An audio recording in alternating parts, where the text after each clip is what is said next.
Hey, I'm Kev Cam. Welcome back to Ride 3. We're looking to make it 3 volumes in a row that we have won. But we've also gone back in the interim and won all the previous volumes that we have done, including all of the level 1 volumes. So we've got nice gold, and we're not far away from actually finishing this volume. We've only got 3 more normal ones, and then we got the special volume at the end. So now we've got TTT Trophy, the most iconic English circuits. Great Britain's heart has always beat strongly for engines. It's no coincidence that some of the most iconic motorsport tracks in the world are here. These circuits were built embracing the English hills, giving rise to steep ups and downs that bring the added complexity of a 3-dimensional track. The asphalt is smooth and almost smoothly flows under the wheels as the bike passes. It radiates the most harmonious of symphonies. Speed. As we've got 5 events, but I see a TTT championship at the end. Okay, this could take a while then, as we go to the legendary Iron first of all. And it's the Isle of Man circuit once again. And we can do it on a street bike. 500 pp is the maximum. So we've got lots of bikes to choose from here. And it's like the 2004 Ninja ZX6R might be a favourite. Same with the Honda CRB 600F Sport.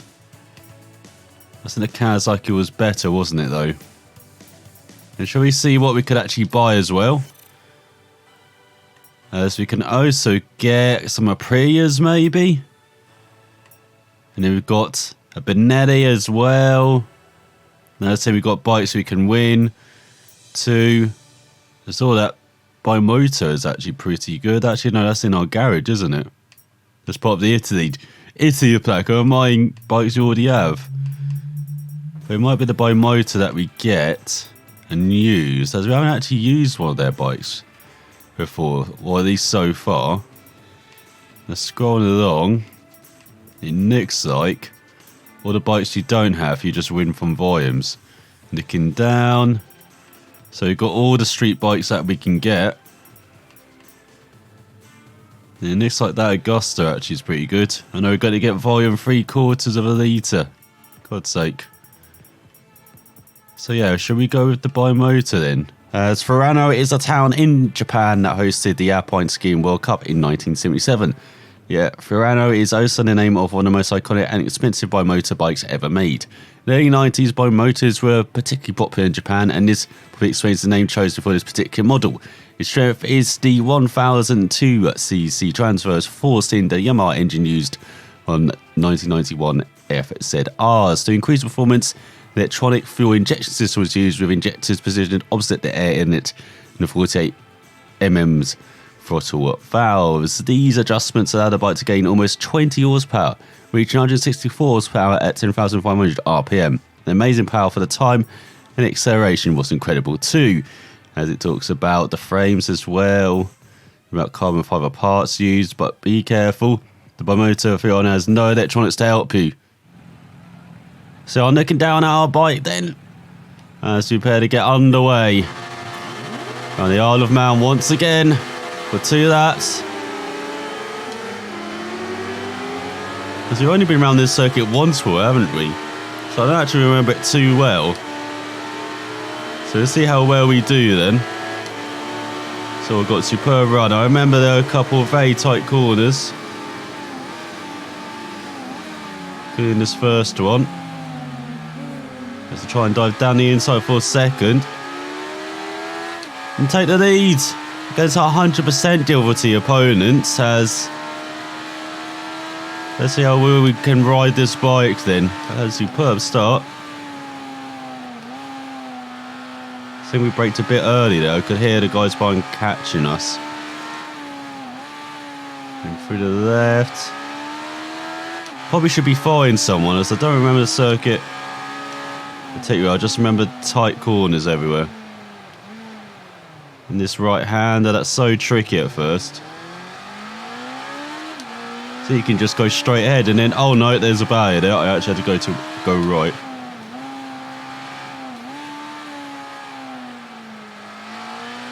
Another corner that deceives, gets so much tighter on the apex compared to the run into it. So you expect it to be like that corner, that right-hander, but it's just tighter, much tighter.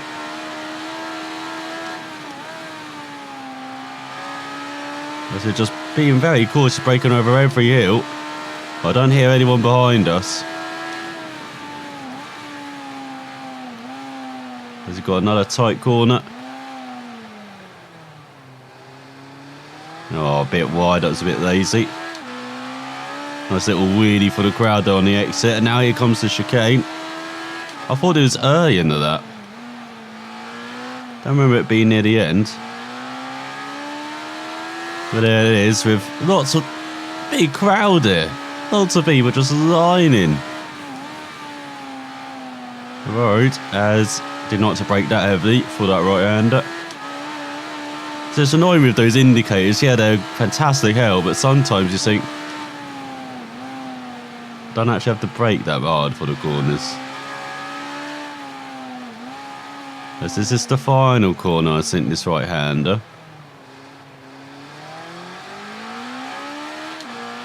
Another nice little read as you go across the start-finish line and on to the second lap. Let's do a 2:38.8. Even with 100%, probably need to go a bit higher than that. 8 seconds ahead of second, ridiculous. And the gearing's kind of bought. Didn't even get up to 6th. And maybe need to take that corner in second as well. It's not actually that tight. Like, it really does open up on the exit. Like a couple of these corners. It's like that corner, for instance. But then that's not as tight a corner. God, so it does have fantastic flow once you get into it. And that high speed stuff, and then you get these tight hairpins, unfortunately. I had to use a bit of the rear brake there to get stopped. That's something we definitely got to use a bit more, improve our riding as well as the rear brake.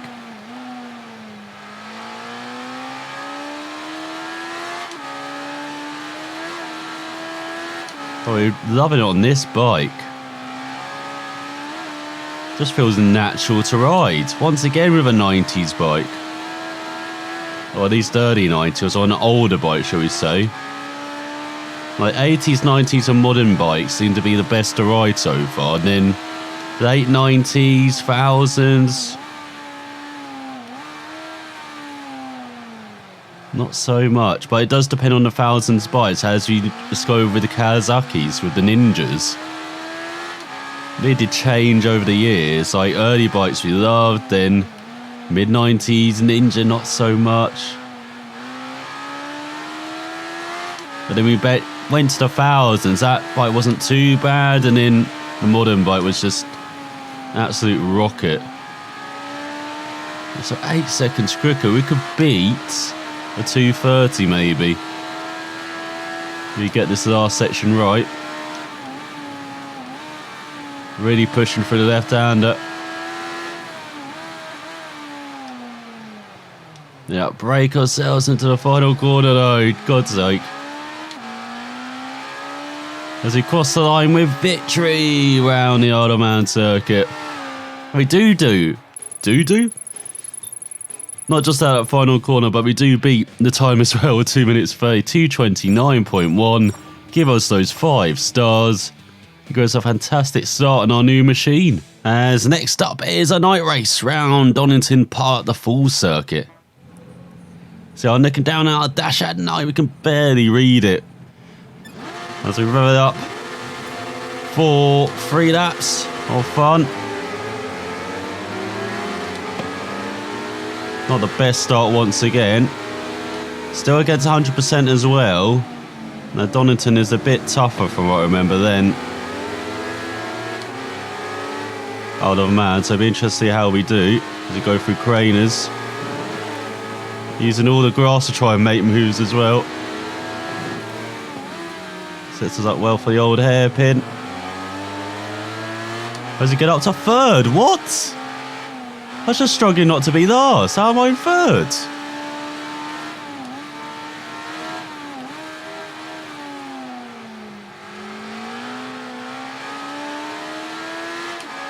So you've got the top two in front then.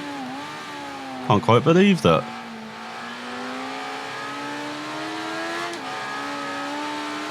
As you go down this back straight, you've got the gear much shorter. That's the only real difference. It's not much else we can do, it's just really gearing. And the suspension, rather than make it, or ride height, should I say, rather than make it a bit higher or lower. Of course, it's a bit lower.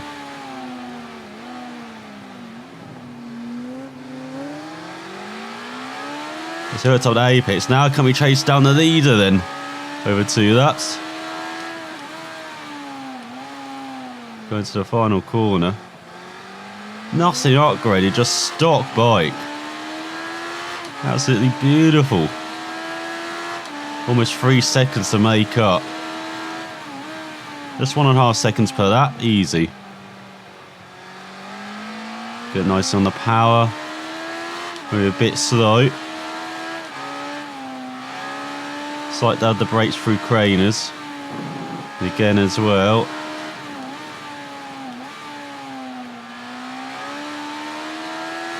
As we are gaining. No, we're not. No, we're gaining. Obviously not. Why is it deceiving me? We go for the right, try and get that late apex.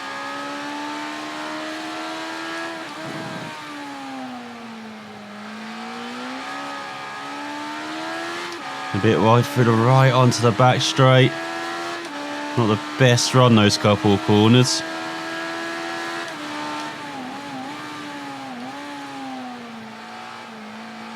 No surprise we've lost a couple of tenths. But I think second's the best we can do.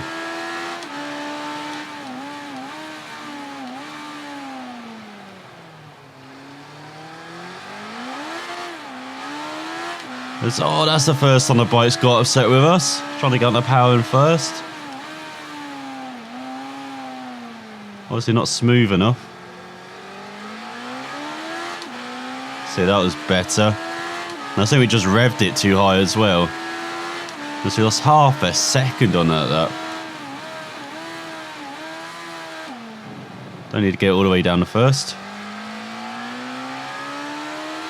And I got ride height just 1 up, like with street circuit settings. Maybe we could have it all the way down. Maybe that would help slightly. We have nothing for the leader's pace though. Oh, we're pushing as hard as we can and we're still miles behind. Just the way it's meant to be, unfortunately. There are some unwinnable races unless you upgrade your bike. Particularly those drag races, bloody hell, they are ridiculous. Like trying to go back to win a couple of them. I think on one I had it set at the lowest difficulty with a fully upgraded bike as well, and I won just by like half a tenth. Like it's just set so your opponents have a much stronger run than you in the second half of that drag race. And I was just lucky I had the perfect start. I had the perfect first half of the race so I could just cling on in the second on the lowest difficulty. With a fully upgraded bike. Ridiculous. I think that was the Britain one as well. It was an MV Augusta just came swarming up to my backside. I tried to. So he comes second by a country mile. Behind first and the country mile ahead of third. And we get 3 stars. So we won't get the full compliment in this episode, unfortunately. So the streak ends at 2. As now we head to the Ulster Grand Prix. Fearless at full speed, are we? Probably not. So I'm looking down at a bike, holding our breaths already. Hopefully we don't turn blue then during this race as you get underway for 3 laps. Why is it 3 laps? That just makes it mystifying that the Isle of Man race was 2 laps then. Oh, this is a much longer circuit. Why isn't this 2 laps? Then. I can understand Donington being 3. Yeah, I just don't understand the lap Collapsing. What the hell? That's weird. As he dive for the lead. Nicely through. Nice wheelie as well. And the exit as he almost missed a gate. So once again got the same setup as the Isle of Man. You're gearing just as short. No, he's overtaken. He's not 55 seconds ahead. Calm down, game.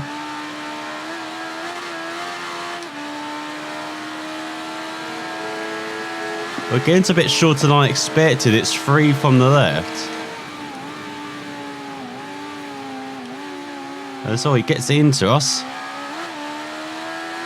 We're just about holding it on the outside. And we need to try and keep them behind us. I think, again, they're going to be so much quicker than us. So we're just holding on for as long as we can. Which might have been there. So push it as hard as we can to win this thing. But at least we're getting some toe, maybe. Maybe we can just hold on. Keeping that toe. It's my running ride as well. Bloody hell.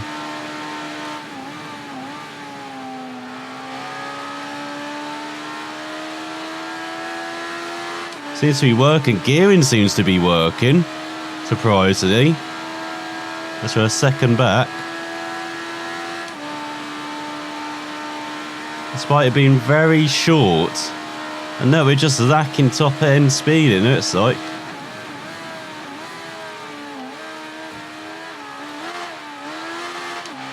Just once again we survive. But there goes the leader now. Permanently says goodbye now.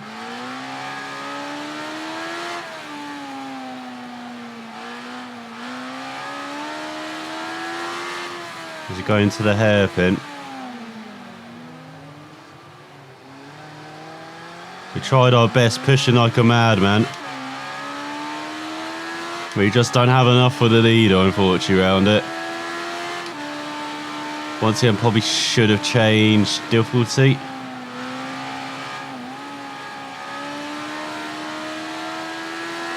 Because our opponent's just too strong. Well, I'll say our opponents, it's just one guy, unfortunately.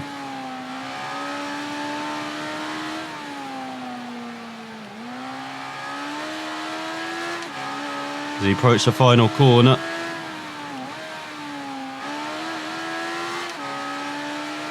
We go across the start-finish line. That time's pretty decent on the 340. So that was our first lap. Could be around 3:30 maybe at the end of this lap. Did you get it right?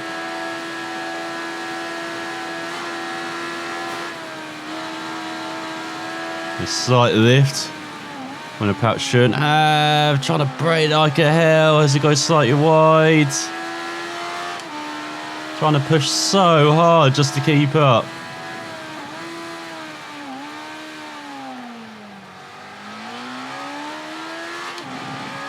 Just keep the leader within sight. We change gear around 11.5 in it's like. Should that be even earlier?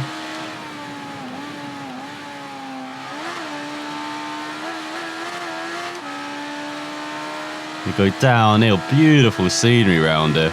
Very easy to get distracted by that.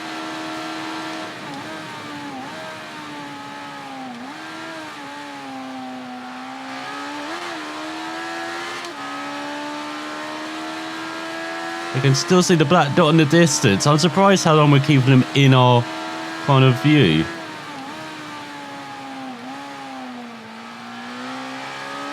Considering we're no match.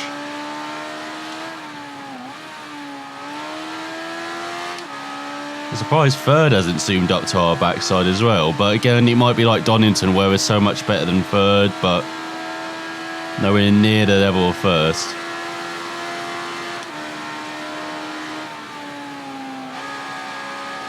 Once again, don't need to lift for that corner. And I keep doing it's this corner we have to.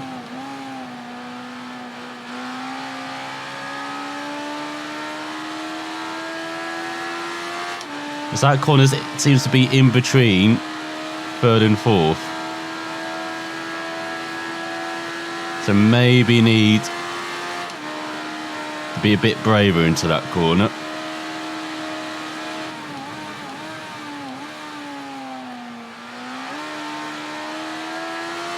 We go through the right hand and we're hitting all our marks. The bike is wonderful to ride, we just don't have pace.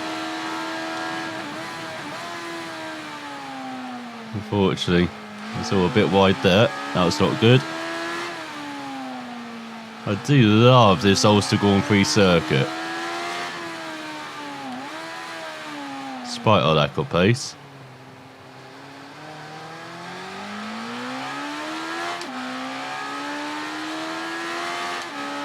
It is so quick. And so easy to catch yourself out with as well. Like, surprisingly so.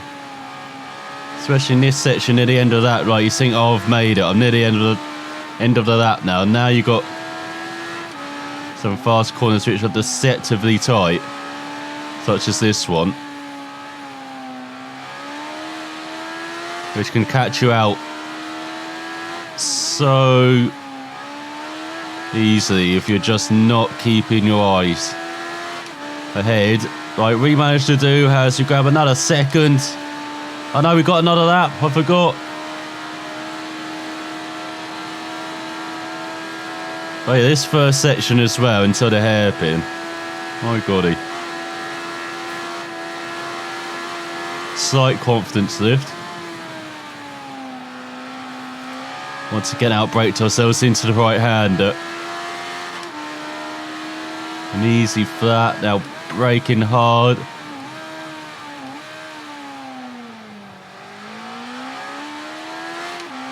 Keeping some throttle in as well, so we can keep the revs up and don't try and seize the engine. Sorry about the cut there, almost lost my voice. Just get so emotional sometimes, talking about speed. So we've got to get it down to fourth. I seem to tank the revs a bit too much though. So maybe I should have got it down to third like I have previous laps.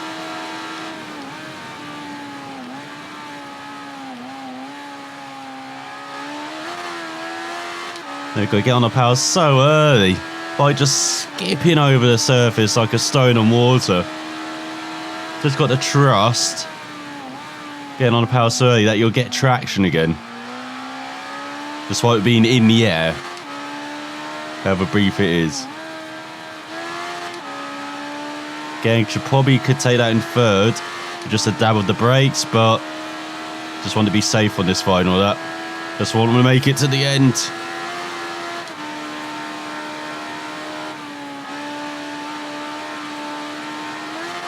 That's all. Maybe you do need to brake on the entrance, because I really did set out the exit, didn't it, for that corner.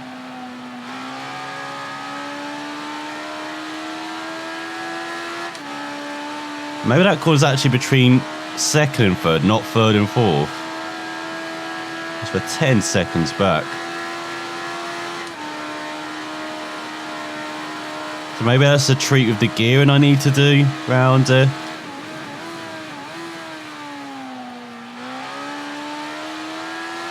Almost forgot how tight that right-hander is. Well, it's only that tight because of the curb on the inside. That curve's slightly raised, so you can't be as aggressive on the entry to that corner as you can to a couple of the other corners round there. Like this corner, for instance, I can just get it right up to the hedge.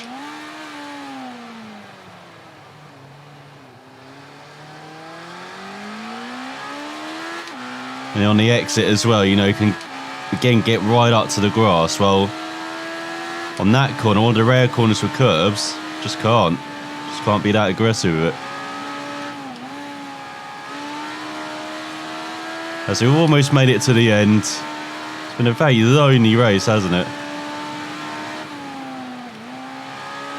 Disappointingly so. Because once again, we had the pace, but just for one rider. Set our fun. That's all. That might be third gear, that final corner. That's all. Do we beat 330? No. 332 for that. I'll take that for that time, though.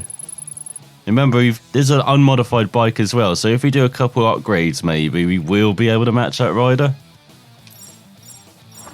As we get 6 stars. And I was thinking this episode, I might just lower the difficulty, because we don't actually have much PP to play with. Maybe I'll see what we can upgrade then. As next up is another epic Northern Ireland road circuit, the Northwest 200. And let's see what we can do to this bike then. So we've only got 12 PP to play with. So let's see. Let's improve the ECU. The air filter. See, it only adds 1 PP, but gives so much more performance as a race air filter. Now what else could we do? Racing rods. Only affects us with 2 PP. Crankshaft balancing. That's 4. Shall we go to gearbox now? Gearbox actually doesn't affect anything, which I still find really surprising. Like having a much better gearbox really just increase performance so much though. As we get that up. And then suspension as well. Again, having a good suspension can add so much. Well, it doesn't change PP at all.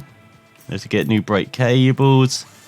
See, just adding that cable improves the performance, but not enough to affect the PP. 493. What about brake pads? That's only 1, so we can add that. What about brake discs? Well, that adds 4. You can put brake disc 1 on, which is like half upgrade. And brake calipers, let's just add that on. And in wheels, remember, increase that with tyres. Or we can go right up to the maximum 500, but let's do that. Kind of get the semi-slicks on. And in real rims, just too much. Can't gamble on that. So, let's go back to engine then and see what else we can do. Definitely can't do some cylinder head porting without friction reduction. You can do stage 1. In racing pistons, that adds 2. Or about crankshaft balancing. That gets us all the way. Without valves tuning, that gets us all the way. But it really does increase max power and everything. Does valves tuning. So is it worth just going whole hog then? I don't know, just doing this friction reduction. Just do the center head. Actually, now we've got racing pistons, we do have to actually think about what we can improve. That'd be 502. Valves tuning, 502. About cylinder head porting. Way too much. So we'll be looking at tyres maybe. No, 503 for slicks. And then 502 for that. God's sake. Maybe I need to get rid of the racing pistons. And then just do the valves tuning. Get that up to 500. And now we're ready for the Northwest 200. Let's see if we can challenge that lone leader. So let's see what this improved machine can do then. It already rode so beautifully. Now we can do a couple more setup changes as well. I can improve all of the suspension. Again with a circuit with some long straights. Let's see improve straight line speed, how that does. And you can do a bit better over some bumps as well. Already monster in this first sector.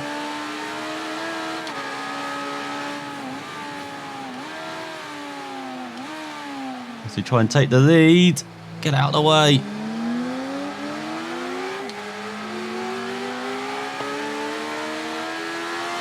So there we go. Perfect start then.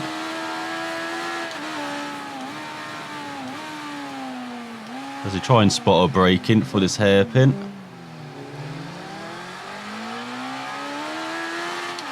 Oh, beautiful exit. Could be so smooth on the power.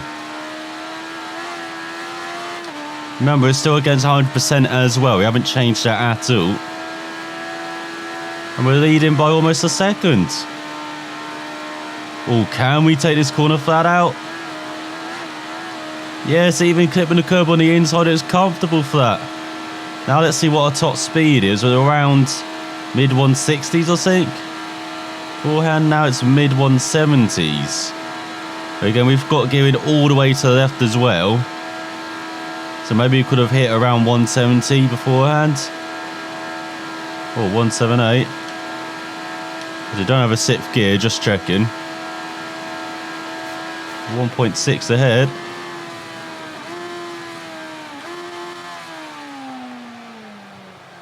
It's just kind of heeled in towing on the downshifts. Again, just a rev match. Or what would be heel and towing equivalent. Of course, we don't actually have a clutch in ride. Good job, Milestone.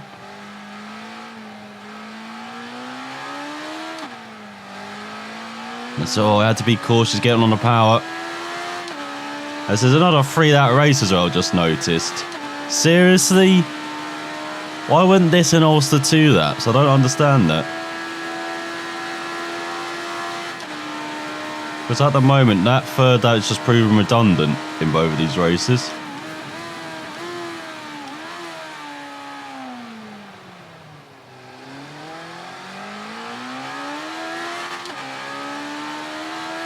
But then I'm sure for some people, that third lap will prove to be, make or break their race, so...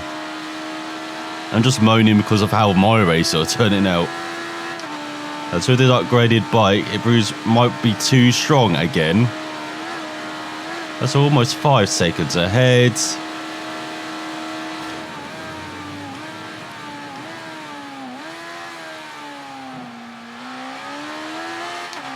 Really takes some speed into that chicane. I do love that one. Not a big fan of the first one because it reminds me so much of that first chicane round the roundabout where you really have to slow down. That one you can actually carry some speed through.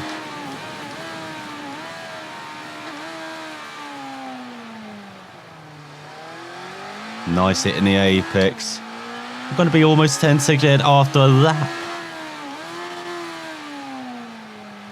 Ridiculous, but we do love this circuit. Maybe even a bit more than Ulster.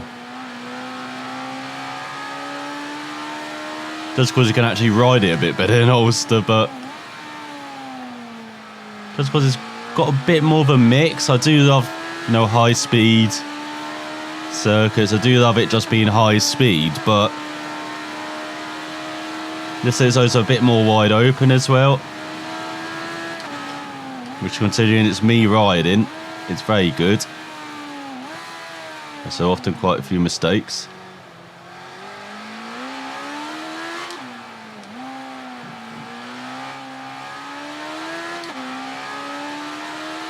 But you just get maybe not as good flow as Ulster around here, but like I said, you just get a bit more difficulty. Just a bit more of a challenge, and maybe it just kind of like that a bit more maybe than it just being, speed. Perfect mix of, for me, is perhaps the circuit which also offers challenge but is also incredibly quick, like, say, Old Spa. If you ever played Grand Prix Legends,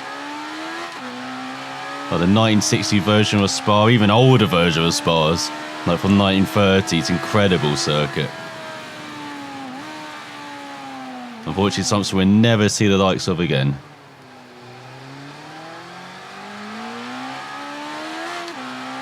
Unless you're on a motorbike and going on some roads, of course. Because that circuit does remind me of Old Spa, but just a bit slower, with not as good flow. Like, Old Spa's maybe got like Ulster's flowing speediness. but it is also mixed with kind of the slow stuff that you find around here. Like this chicane at the or this hairpin at the end of this straight. A bit like the source, except you're going uphill instead of downhill.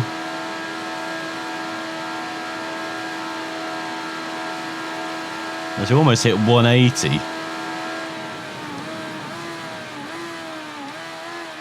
Well, maybe not braking wise, but here on the exit you're going uphill instead of going downhill. Across the old start-finish line.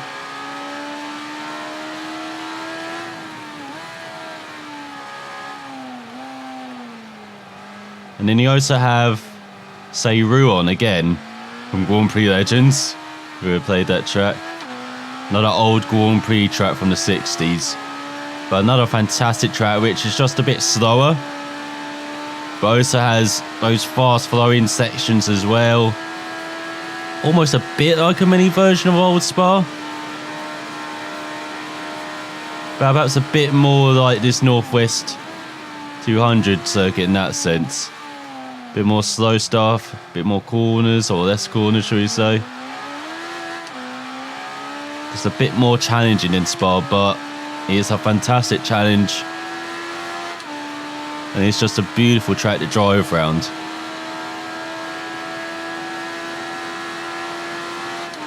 It's a shame the French Grand Prix is nothing like that nowadays.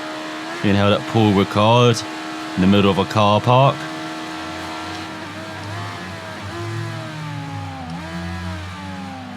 You know, Paul Ricard, I'm not the biggest attractor of it. Like, it's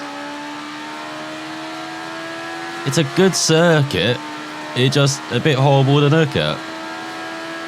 And it depends on what configuration they're racing as well. Like, I'm not the biggest fan of the F1 configuration. Like, at its best, I think you need to use a bit more of the long back straight. Like the Mistral straight. Like, you can't have that chicane right in the middle of it. That's why Formula cars around there perhaps not the best.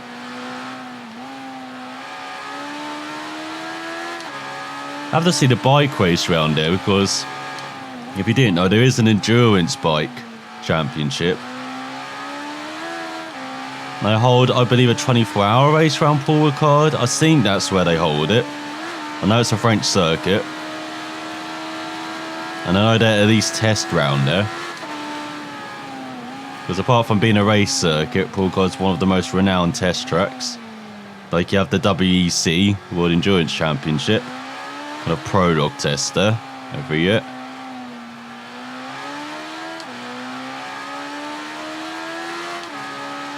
Well, at least you had. I'm not sure if that's going to change now that they've got this super season thing and they're kind of shifting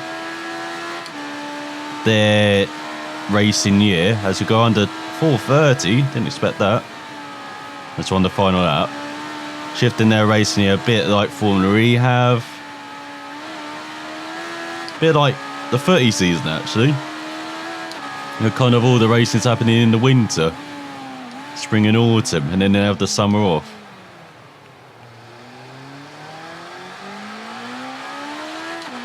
Again, with F1 being off in the winter, I can see they're trying to take advantage of that. I'm not sure it works with the WEC though, because it's a totally different animal. And for that fact of the matter as well, Formula E is just a totally different animal from Formula 1. The only thing they share in common is that they're single-seaters. That's it, really. Like, I know F1's a bit more of a management. Like, management's a bit more important nowadays in F1. But it's always been important in F1. Especially when they did long races in the 50s, like 3 to 4 hours long. Like doing 100 laps at Monaco, there's so many gear shifts. It's no surprise you saw so many crankshaft, gearbox, engine failures. Because drivers were working them so hard, having the heel in tow, so many downshifts, using the engine.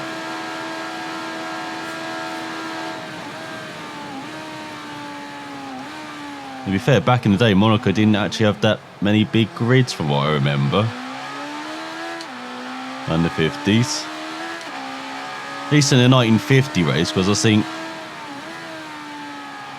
Actually, no, in 1950 race, that's when Ferrari made their F1 debut.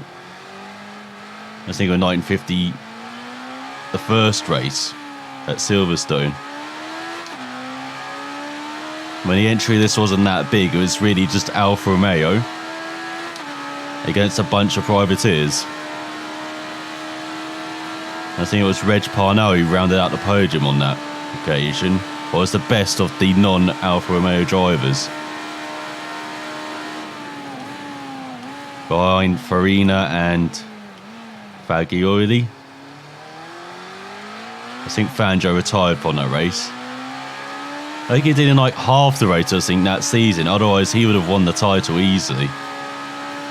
Head of Farina. Could you imagine that? Fangio, a 6-time champion. As he's already at mythical status with 5, but 6, winning the first one as well. Now, no one really remembers Farina. Like, he's not really a bad driver, Farina, either. He's just known as a very aggressive driver. Which sometimes meant he went over the edge, say, battling someone. Or just had maybe an accident, which is a bit worse.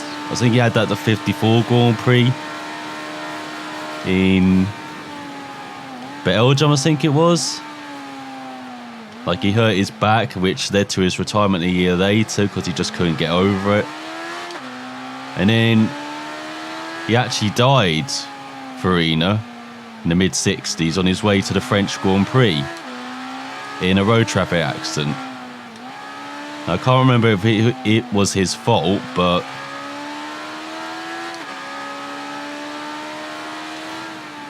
yeah, unfortunately, that's how he died. That's how quite a few drivers actually have, and riders. Not all their faults, but you have someone like Mike Hawthorne, the 58 world champion, retires after that. And a couple of months later, in January, just outside Guildford actually, near where I am, dies in a road traffic accident, apparently racing someone he knew on the roads round it, the A roads.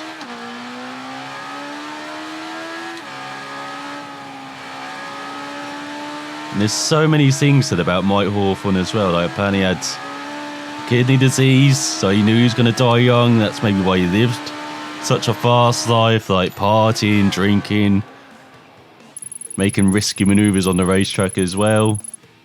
And of course, unfortunately, on the road to his demise too. As we win the race, didn't mean to be going to end on a sad note, the story of Mike Hawthorne, but he's such a fascinating character. There's so many fascinating characters in F1 history from the 50s. And even before that, pre-war as well, just fantastic characters. But we win by a country mile. And then the end things, there's a TTT championship as you go from Brands Hatch, Cadwell Park, and Alton Park. We're basically doing the MSV World Championship. I think there, as you see at the bottom, they're all owned by Motorsport Vision, those circuits. The company that Jonathan Palmer, I think he owns or creates or runs. I forget now. But that's what we're going to be doing next time. It's a shame we couldn't win all the races. I'll definitely go back though to Ulster and go back to Donington, see if this upgraded bike does do the business. And then we'll see if we can do the business in this championship next time. But I hope you enjoyed the rambling, especially in the Northwest 200, about old F1. And sign off for watching, and I will see you next time.